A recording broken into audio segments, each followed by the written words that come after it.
In this video, we're going to go over the Chapter 7 quiz from winter semester 2017 for Chemistry 121.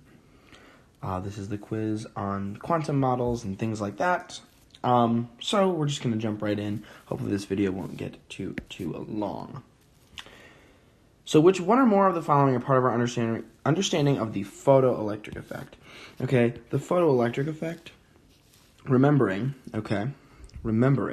this is talking about how light can behave. Okay, light that is below a minimum frequency will not eject electrons, and this is actually true, right?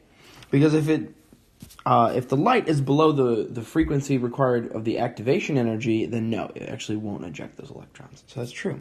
Light exists as photons. Yeah, exactly. To be totally honest, and this happens. Because, to be completely honest, light exists both as photons and as waves as we study this chapter. So I would chuck a circle around letter B as well. The energy of light is not dependent upon its frequency. That's totally wrong. Because, as we remember, the energy of the light equals h, which is Planck's constant, times nu, which is the frequency.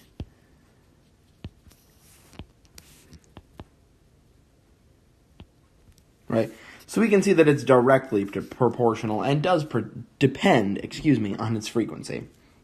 Increasing the frequency of the light increases the kinetic energy of the ejected electrons. Totally, absolutely, 150 billion%. So A, B, and D for that one. 3 answers out of 4. And then this is just disproving why answer choice C is not correct. State the Pauli exclusion principle. So there's two ways to do this. Method 1,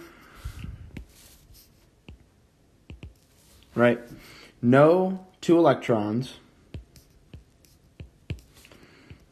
can have the same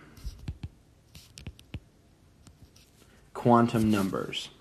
Same 4 quantum numbers. 2, right? An orbital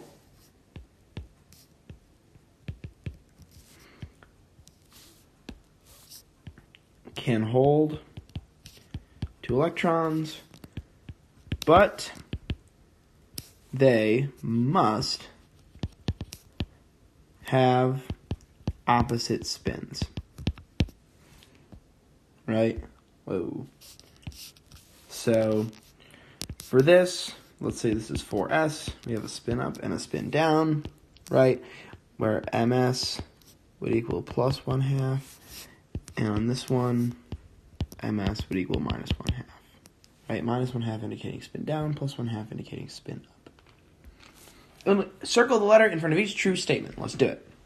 Right? Each element has its own characteristic emission spectrum. Yes, totally, 100%. In the Bohr model, each electron orbits the nucleus at a specific distance that has a specific energy associated with it. And you want to think of this Bohr planetary model, okay? There's a reason this word planetary helps us. And that is because, in the solar system, we know, each planet orbits the sun at a specific distance. So if we think about the atom like that, it actually kind of sells out that answer as being totally 150 billion% correct. As n gets larger, so think in quantum numbers now, the average distance between the electron and nucleus decreases, okay? As n gets larger, the distance decreases. And this is totally 100% wrong. Okay, as n gets larger, the distance actually increases. Okay. Electrons, like waves, can give rise to interference patterns. This is true. And we're going to explain why really quick. And we're going to go over here and do it, right? So 2 types of interference, right?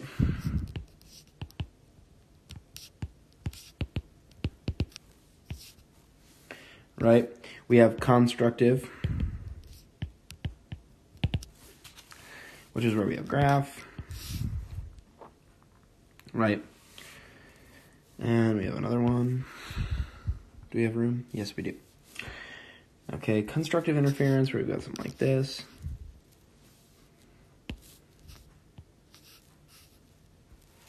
right? Where if we add them up, right, we get our thing here, right? And we'll just do the sum of them in blue, right? The amplitude here has doubled because the amplitude on both waves are added together, right? When we're doing this, we're adding the waves together and putting our answer over there, right? Destructive, okay, is when one of those waves can be shifted maybe to here. So then the actual wave then would look like this, right? It'd start from up here, go down, up, down, up, down. Then when we add those together, it'd just be the flat line, or the flat line here. Okay, I'm not going to draw it just to save you guys some time, right? For n equals 3, what are the possible values of L, right? Quantum numbers. So remembering that L, right, is just n minus 1, 0 to n minus 1, right? So for n minus 3, or n equals 3, right, L equals 0, 1, or 2.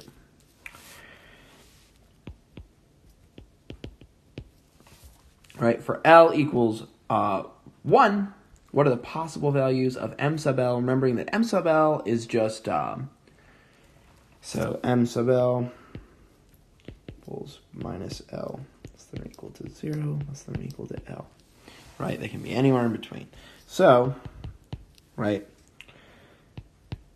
when L equals 1, m sub L can equal -1, 0, or 1. Okay, we're going to sketch each type of orbital now. All right, 1s orbital, ready, set, go. Bam, done. 2p orbital, ready, set, go. That was disgusting. Better. All right, 1s orbital just being a circle, as close as you can to get in there. 2p orbital being like a dumbbell, 2 lobe, something, anything you want. All right, here we go. Ready, set, go. Write the appropriate destination for each type of orbital. 1s, 2p, blah, blah, blah, in the blank. Okay, when n equals 3 and L equals 2. All right, so we actually just did this up here, right? N equals 3 and L equals 2, right? SPD, right? So we have our number, we have our letter, so we can go 3D. Okay? And here, right, where n equals 4 and L equals 1, right? Where L could equal, right? Right? 0, 1, 2, 3, right? Right? And we're going S, P, D, F. So then we have our number, we have our letter, right? So then we have 4P. Nice. All right, so just letting you know, this happens all the time. You know, we'll have a question and it'll be seemingly unrelated, and then we get the exact same 2 quantum numbers here. So we've got the 3D subshell. Awesome. Awesome, awesome. Next page. All right, on the energy level diagram for hydrogen. Cool. We've worked with hydrogen a lot before. So we're drawing the corresponding, but it's already drawn for us. Cool. Cool. So this is the energy diagram we're talking about. For this transition, photon of light would be emitted or absorbed, and then the electron would be farther from or closer to the nucleus. So since we are going up in energy levels, we are being absorbed. Wow, it's a really big circle. Absorbed.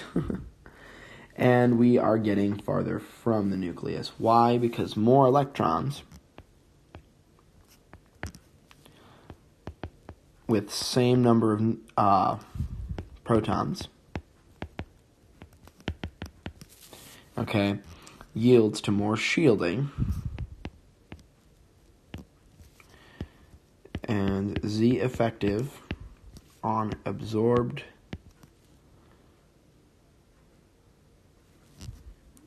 energy to electrons decreases. All right, decreases.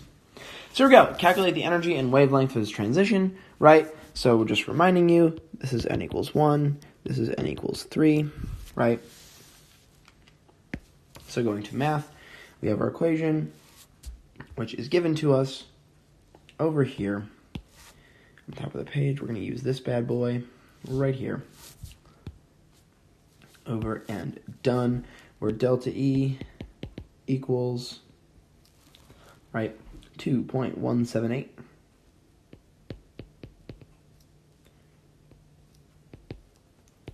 times 10 to the negative 18 joules, right, times 1 over, right, initial squared minus 1 over final squared, right? So we get 2.178 times 10 to the negative 18 joules times 8 over 9, right, equals 1.936 times 10 to the negative 18 joules. All right, so that's our energy change. We want the energy and wavelength. So I'm just going to box this one out because we win there. Okay, now wavelength, all right, E photon equals H times nu. Wow, that's ugly. H times nu, right, which equals HC over lambda, right, which is equal to our delta E. Oh, no way. We have that, right? Right. Awesome. So, lambda, right, equals HC over delta E. So that's Planck's constant, 6.626 times 10 to the negative 34th times 3.0 times 10 to the 8th meters per second. And this is seconds to negative 1, so seconds cancel. Kind of happens. Oh no, I'm sorry. It's joule seconds. You'll see. And then on the bottom, we have our delta E, right? 1.936 times 10 to the negative 18 joules. Right? And this is joules times seconds. Right? Joules cancel, seconds cancel. We're left with meters. Right? So we get lambda is equal to 1.03 times negative 7 meters, or 103 nanometers. I can box that out for y'all. So, cool. We got it. Right? So let's go on to the next question. N equals 2, L equals 2, ML equals 1, and MS equals positive 1/2. Okay? So we actually did it on this page.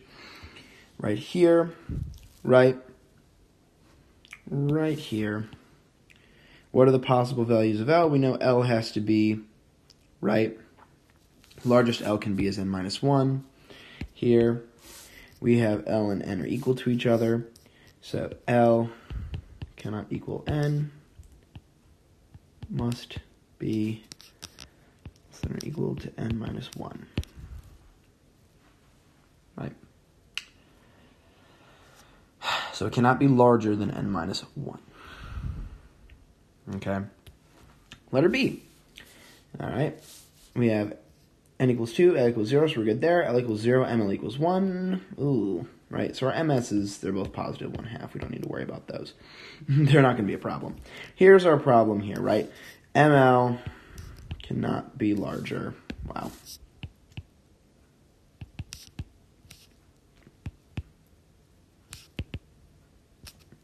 Than L. All right. So the absolute value of ML, M sub L, has to be less than or equal to L. Right.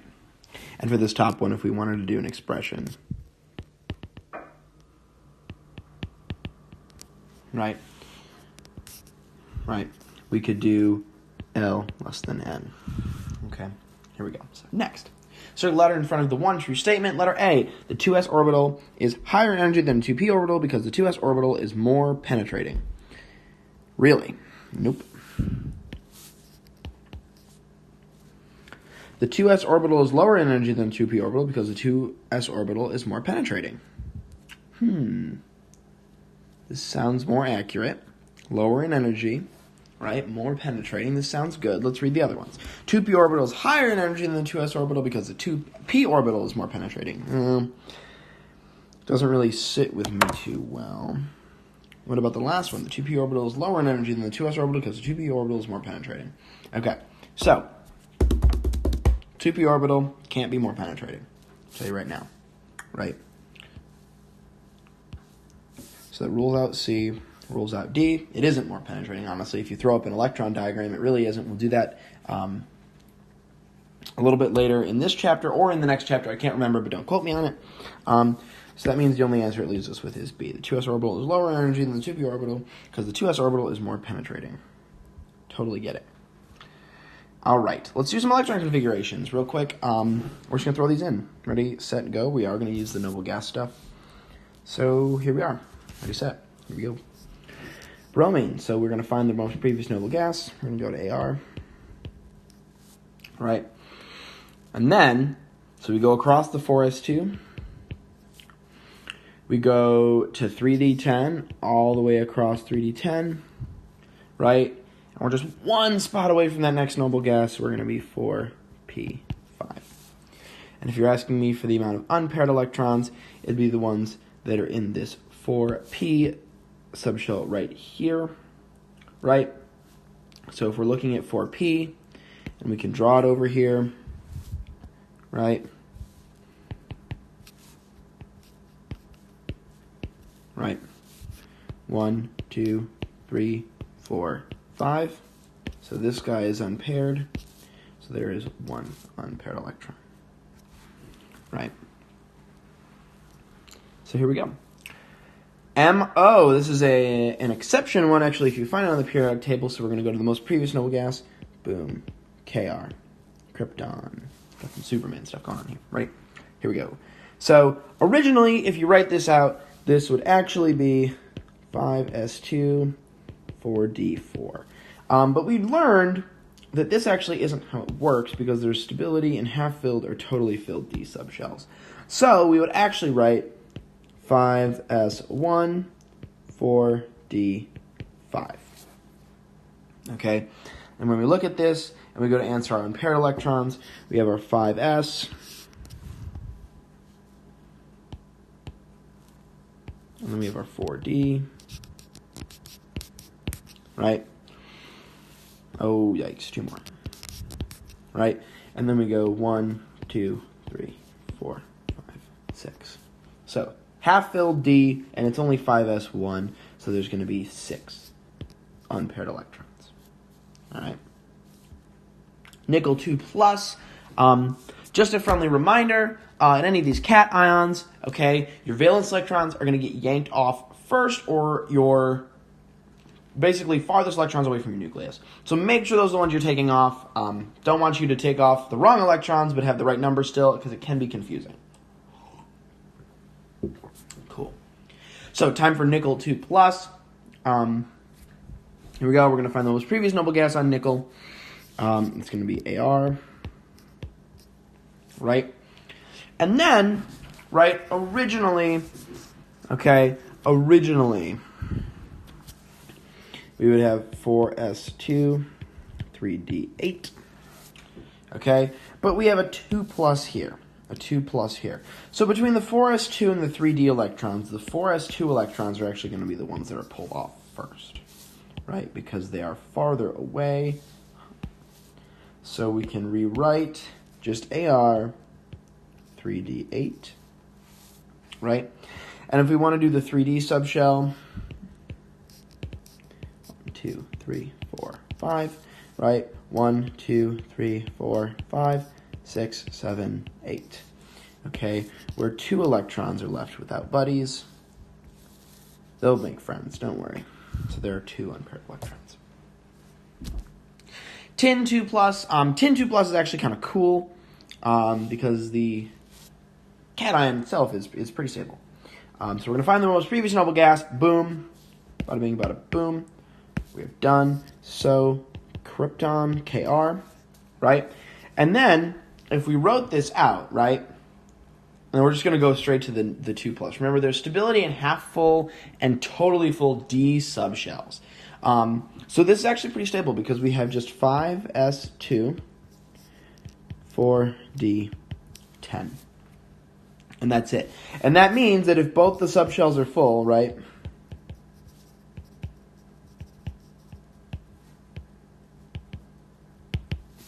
we have 0 unpaired electrons. Super stable. By the way, follow the same process doing the nickel 2 plus that we did for the nickel 2 plus to get rid of that initial 4s stuff. Follow the same process and logic for tin. I just skipped in this for the sake of saving time because there's a little bit more. So let's finish up this quiz. So given this electron configuration, neon 3s2, 3p1, so I'm going to be looking in the 3rd row of the periodic table. Okay, now I just know personally, right, this is, obviously we're talking about a metal in this region, okay, 3s2, 3p1, 3 valence electrons, we're in that 3rd row. I just know myself that this is aluminum, and also, while we're doing this, right, 3 valence electrons. So what charge do you have? Do you expect this element to have when it becomes an ion? 3 plus, remembering that we're in chemistry and we write the number before the sign. So within each pair, circle the larger species. Okay, ready, set, go. Sulfur or sulfur 2 minus. In sulfur 2 minus, we're actually adding 2 electrons on. That means that those electrons won't be held as closely by the nucleus because there's more of them. So the effective charge of the nucleus won't be held as well. So S2 minus will be larger. Ca or Ca2 plus, calcium. So the calcium, just its element in and of itself, where the protons and electrons are equal, or where we've lost 2 electrons. Well, if we're gaining electrons, we get bigger. If we're losing electrons, we must get smaller. That means that this is going to be smaller. So calcium is larger. All right, and last part, sulfur 2 minus or calcium 2 plus. Already we've said, right, this means losing electrons. That is gaining electrons, right? So we know that that's bigger, okay? The figure at the right was used when discussing effective nuclear charges. The effective nuclear charge in a lithium atom is, ready, set, go. So there's 2 electrons in the core, right? So we've got a charge here,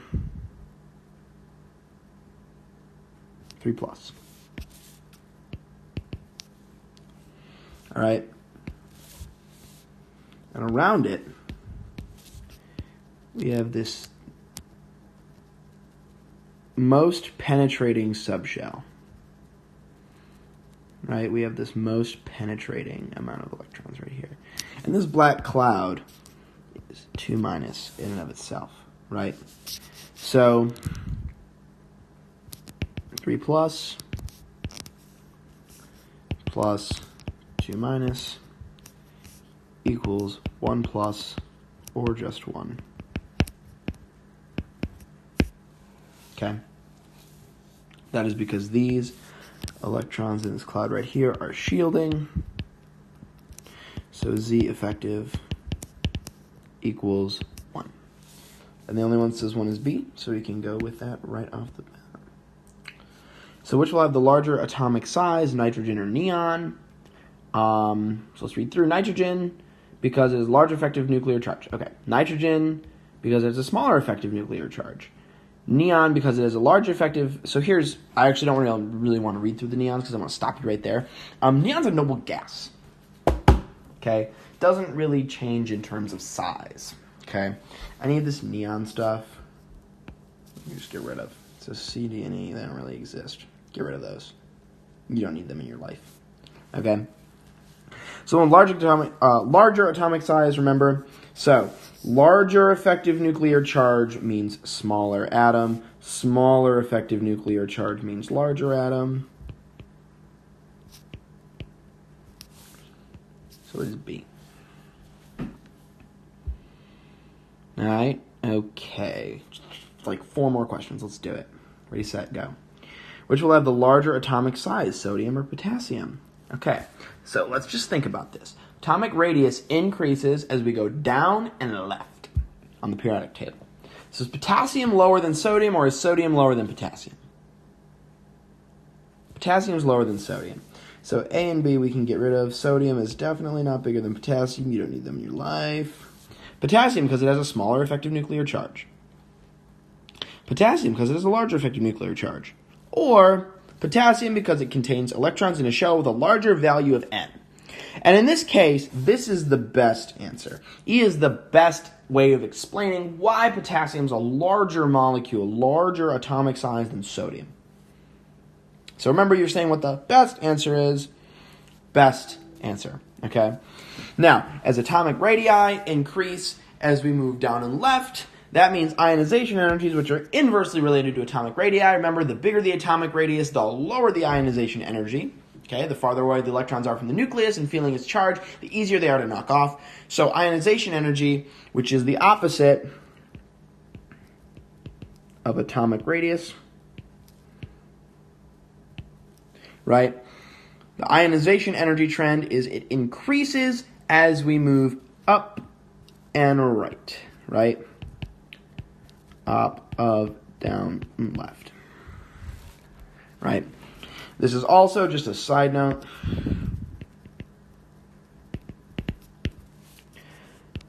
Up and right is also the trend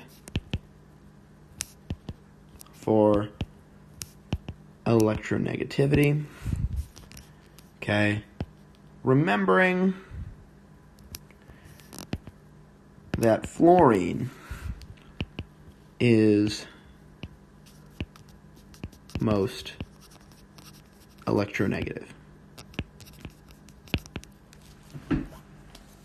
Last 2 questions. Ready, set, go. Here we are. In general, as atomic size increases, atomic radius, size, whatever, the first ionization energy, so we actually just said this like a minute ago, as we get bigger, the electrons are farther away from the nucleus, they're farther away from feeling its charge, so the first ionization energy, as the atomic radius increases, first ionization energy decreases because they are inversely related, and I will circle it in blue because it looks cooler. Okay. Circle the letter in front of each true statement. 3 points. Ready? And here we go. Ionization energy 1 is larger for removing a core electron than a valence electron in an atom. Okay. Ionization energy 1 is larger than ionization energy 2 for any atom. 1 is larger than 2. Backwards. Wrong-o. So IE2 will always be larger than IE1. Sorry, it wasn't supposed to look like that. IE1. IE1 is larger for cesium than for helium. That's crazy talk, right? Cesium, if we do our periodic table, cesium's down here, helium is up here, right? Really? Ionization energy larger, right? Ionization energy, right? Up and right? So helium larger than cesium. So this is also wrong, so our only correct one is A. If you have any questions on this video, please consult other notes and information sources for this topic. Unless you're one of my students, in which case, please send me an email. Let me know if you have any questions. I hope this video has helped you. I hope this has made some use for you, and we've gotten more comfortable with the topics, at least in Chapter 7 of the Gilbert General Chemistry 1 textbook. Again, thank you for watching my video. If you have any other questions, please direct this to your chemistry instructor, and if I'm your chemistry instructor, then feel free to ask me. Anyway, you have a great day, night, morning, whatever it may be. Thanks for tuning in to my videos, again, made with the awesome software at Viddle. Thanks so much, and there'll be more videos to come. So stay tuned and find out.